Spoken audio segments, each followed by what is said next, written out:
All right, so here's the four quadrant again. ES on the left side, BI on the right side.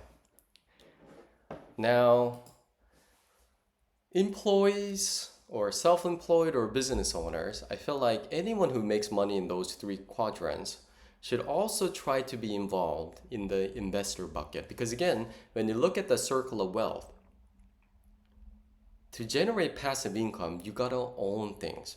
Business takes enormous amount of time to build.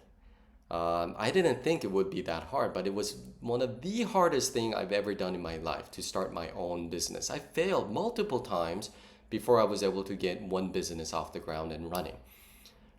Enormous amount of time and energy I personally think if you want to go and become an entrepreneur and start your own business, just you're gonna just assume that for the next 3 to 5 years you're gonna struggle, work more than anyone you know, not make anything, and most likely 90%, 99% chance that your business is gonna fail. It's that mindset that you need to finally see first success as a business owner. So I wouldn't recommend anyone to quit their job and go into the B quadrant. It's really, really hard. There are right ways to do it, but even then, even if you do it right, it's years in making. It's not going to be right away. It's really hard to build a business. So how could you, if you're on the E side or the S side, make passive income? The only way to do it is by jumping into the I quadrant. Not fully, right? You got to make money every month through what you're doing, but you got to make money and build your asset, build your passive income by going into that I quadrant is super, super important. Now, depending on what quadrant that you're in, people also think differently. This is very interesting. If you're an employee, right, on the top left quadrant, if you're on the employee, they get rewarded for being the best, for being a specialist, for being the smartest person in that industry or whatever.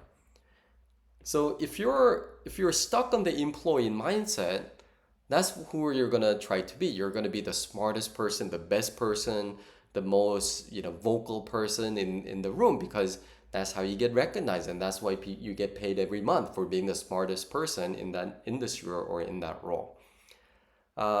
Business, if you want to go into the business quadrant, you have to think differently. If you're the smartest person in the company, something is wrong with you. You need to learn how to work with other smarter people, other more competent professionals, and you got to learn to embrace it. When an employee sees a person who's really smart, they feel threatened. They feel insecure. When the business owner mindset, sees person who's really smart, they want to become their friends.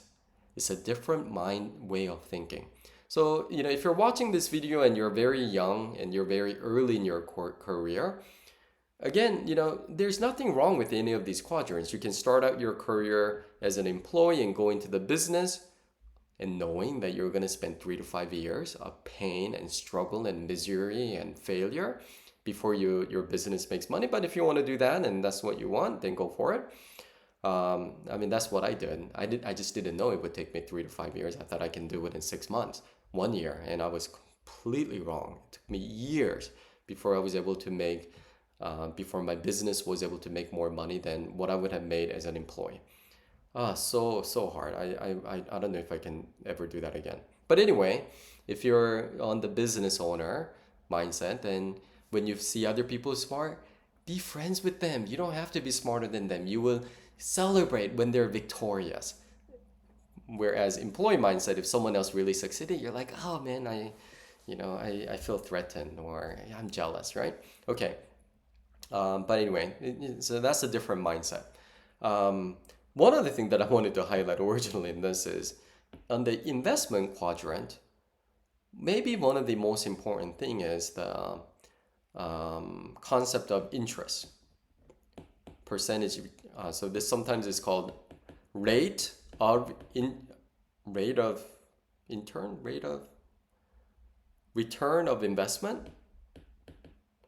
I don't know, you can look it up, but it's usually percentage.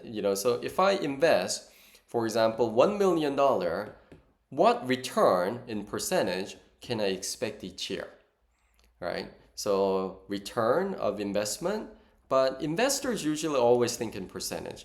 If I put something, what percent return can I expect to have? Employees, you kind of think in dollar signs, dollar per month, right?